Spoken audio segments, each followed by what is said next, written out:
हाँ तो नमस्कार जी, आप सब कैसे हैं। उम्मीद करते हैं कि आप सब स्वस्थ होंगे, मस्त होंगे।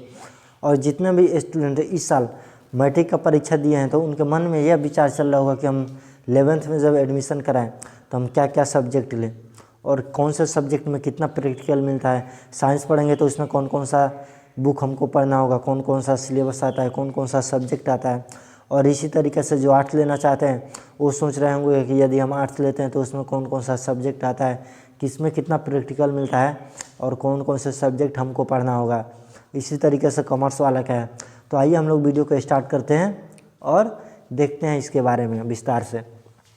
साइंस का सिलेबस, यदि आप 10th इस साल पास किए हैं और सोच रहे हैं कि हम साइंस ले, उसका सिलेबस क्या है, उसमें कौन से सब्जेक्ट में कितना नंबर का प्रैक्टिकल मिलेगा और किस सब्जेक्ट में प्रैक्टिकल नहीं मिलेगा और कौन कौन सा सब्जेक्ट साइंस में आता है, तो इसके बारे में हम लोग देखते हैं। देखिए, साइंस में आपका हिंदी इंग्लिश रहेगा। हिंदी और इंग्लिश में कोई प्रैक्टिकल नहीं रहता है। उसके बाद में आप मैथ, फिजिक्स है, फिजिक्स में आपको प्रैक्टिकल मिलेगा। केमिस्ट्री है, केमिस्ट्री में भी आपका 30 नंबर का प्रैक्टिकल है। इसी तरीके से हम देखते हैं आगे बायो में भी आपका प्रैक्टिकल है 30 नंबर का। तो देखिए, इसमें ले क्या सकते हैं आप। हिंदी इंग्लिश तो आपका कंपलसरी है, रहेगा, हिंदी इंग्लिश रहेगा। इसके अलावा आप इसमें से कोई भी 3 सब्जेक्ट लेकर और साइंस से पढ़ सकते हैं। और हम लोग देखते हैं कि आगे इसमें कौन कौन सा सिलेबस ले सकते हैं। यदि आप इसमें लेते हैं फिजिक्स, केमिस्ट्री, मैथ, इसे हम लोग बोलते हैं क्या, यदि आप फिजिक्स, केमिस्ट्री, मैथ लेते हैं तो इसे हम लोग बोलते हैं PCM। यदि आप फिजिक्स, केमिस्ट्री, मैथ लिए तो इसे हम लोग बोलेंगे PCM। इसका शॉर्ट नेम होता है PCM। यदि आप फिजिक्स, केमिस्ट्री, मैथ लेते हैं तो आप इंजीनियर बनने के लिए एलिजिबल हैं, आप इंजीनियर बन सकते हैं। यदि आप लेते हैं फिजिक्स, केमिस्ट्री, बायो, इसे हम लोग शॉर्ट में बोलते हैं PCB। यदि आप लेते हैं फिजिक्स, केमिस्ट्री, बायो, तो इसे हम लोग बोलते हैं PCB। इसे लेने के बाद आप बन सकते हैं क्या, तो डॉक्टर।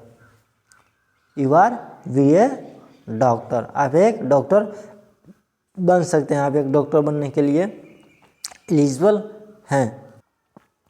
यदि आप लेते हैं फिजिक्स, केमिस्ट्री, बायो और मैथ, एक्स्ट्रा में आप जो भी लें, एक्स्ट्रा में मैथ लें, एक्स्ट्रा में बायो लें या ये, तो इसके अनुसार जिसमें आपका रिजल्ट बनेगा अच्छा, उसी के अकॉर्डिंग आपका रिजल्ट आता है। इसे हम लोग बोलते हैं PCBM, जिसमें आपको आएगा फिजिक्स, केमिस्ट्री, बायो और मैथ।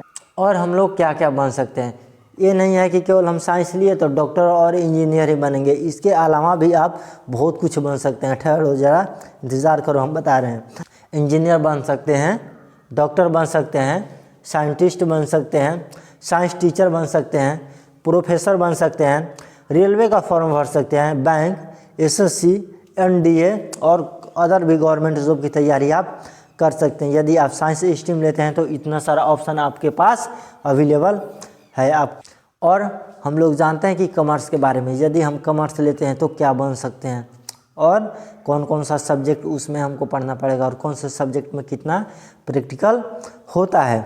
यदि इस साल आप 10th पास किए हैं और 11th में एडमिशन कराने में आप सोच रहे हैं कि हम कॉमर्स लेना है, उसमें कौन कौन सा सब्जेक्ट हमको पढ़ना पड़ेगा और किस में कितना प्रैक्टिकल है, तो इसके बारे में हम लोग इस वीडियो में देखते हैं। हिंदी और इंग्लिश, हिंदी इंग्लिश आपका कंपलसरी है, जिसमें आपका हिंदी 100 नंबर का और इंग्लिश भी 100 नंबर का। अकाउंटेंसी, यानी कि शॉर्ट में हम लोग SC बोलते हैं, बिजनेस स्ट्रेटजी, इकोनॉमिक्स और एंटरप्रेन्योरशिप, ये आपका 100 नंबर का एग्ज़ाम होगा। जिसमें आपको, यदि आप कॉमर्स लेते हैं तो कॉमर्स लेने में आपका अकाउंटेंसी और बिजनेस स्ट्रेटजी, ये तो आपका रहेगा ही रहेगा। इसमें आप कोई चेंज नहीं कर सकते हैं। हिंदी इंग्लिश तो आपका रहेगा और उसके अलावा अकाउंटेंसी और बिजनेस स्ट्रेटजी आपका रहेगा। और 2 वैकल्पिक विषय है आपके सामने, या तो इकोनॉमिक्स ले लें या तो एंटरप्रेन्योरशिप ले लें। जिस स्टूडेंट के जिसमें रुचि होगी वही अपना इसमें सेलेक्ट करेंगे। उनके पास केवल वैकल्पिक विषय 2 ही हैं, 2 में से वह किसी एक को सेलेक्ट कर सकते हैं। और देखिए, हम लोग कॉमर्स लेने से क्या क्या बन सकते हैं। Chartered accountancy, editor, finance manager, accountancy, bank, SSC, railway, other government job की तैयारी आप कर सकते हैं यदि आप कॉमर्स लेते हैं तो। अब हम लोग आगे देखते हैं आर्ट्स वाले का सिलेबस। आर्ट्स में क्या क्या पढ़ना पड़ता है और आर्ट्स में कितना सब्जेक्ट है। आप ये गलती नहीं कीजिएगा कि आर्ट्स एक सबसे हल्का सब्जेक्ट है, आर्ट्स ले लिए और घर पे रह के हम लोग पास कर जाएंगे और हमारा नंबर अच्छा आ जाएगा। आर्ट्स में भी बहुत सारा कुछ पढ़ना होता है और आर्ट्स पढ़कर बहुत सारे ऑप्शन है आपके पास, बहुत कुछ आप बन सकते हैं, लाइक आईएएस, आईपीएस, बहुत सारा ऑप्शन है। तो आइए हम लोग जानते हैं आर्ट्स के बारे में, आर्ट्स का सिलेबस क्या है और इसमें कितना हमको पढ़ना पड़ेगा और कौन से में कितना प्रैक्टिकल हमको मिलेगा, इसके बारे में हम लोग जानने वाले हैं। 11th आर्ट्स सिलेबस, जिसमें आपका हिंदी और इंग्लिश कंपलसरी है। हिंदी इंग्लिश तो आपका रहेगा। हिस्ट्री 100 नंबर का, ज्योग्राफी जिसमें आपको 30 नंबर का प्रैक्टिकल है, पोल साइंस जो 100 नंबर का, इसमें आपका कोई प्रैक्टिकल नहीं है, इकोनॉमिक्स ये आपका 100 नंबर का है। उसके बाद में आप होम साइंस में आपका 30 नंबर प्रैक्टिकल है, म्यूजिक जो आपका 30 नंबर का प्रैक्टिकल है। उसके बाद में आपका आता है साइकोलॉजी, इसमें आपका 30 नंबर का प्रैक्टिकल है। उसके बाद में आता है सोशोलॉजी में आपका 100 नंबर का एग्ज़ाम होगा। और हम देखते हैं कि आर्ट्स लेकर क्या क्या बन सकते हैं। और देखिए आर्ट्स वाले के पास हिंदी इंग्लिश तो आपका रहेगा। वैकल्पिक विषय में से आप हिस्ट्री, ज्योग्राफी और पॉलिटिकल साइंस ले सकते हैं, या हिस्ट्री, ज्योग्राफी, होम साइंस ले सकते हैं, या ज्योग्राफी, हिस्ट्री, म्यूजिक ले सकते हैं, या आप इसमें से आपको 3 वैकल्पिक विषय रहेंगे जिसमें आपको 3 विषय चुनने हैं और 2 विषय हिंदी इंग्लिश तो आपका कंपलसरी है।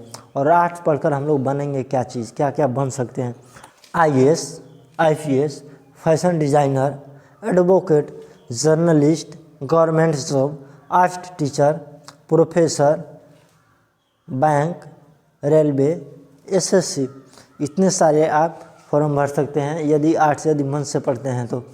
आर्ट्स वाले टेक्निकल फील्ड में नहीं जा सकते हैं, बाकी टेक्निकल फील्ड छोड़ के सारी जगह आर्ट्स वाले जा सकते हैं। यदि वीडियो पसंद है तो वीडियो को लाइक शेयर एवं चैनल को सब्सक्राइब करना ना भूलें। Thanks for watching my video.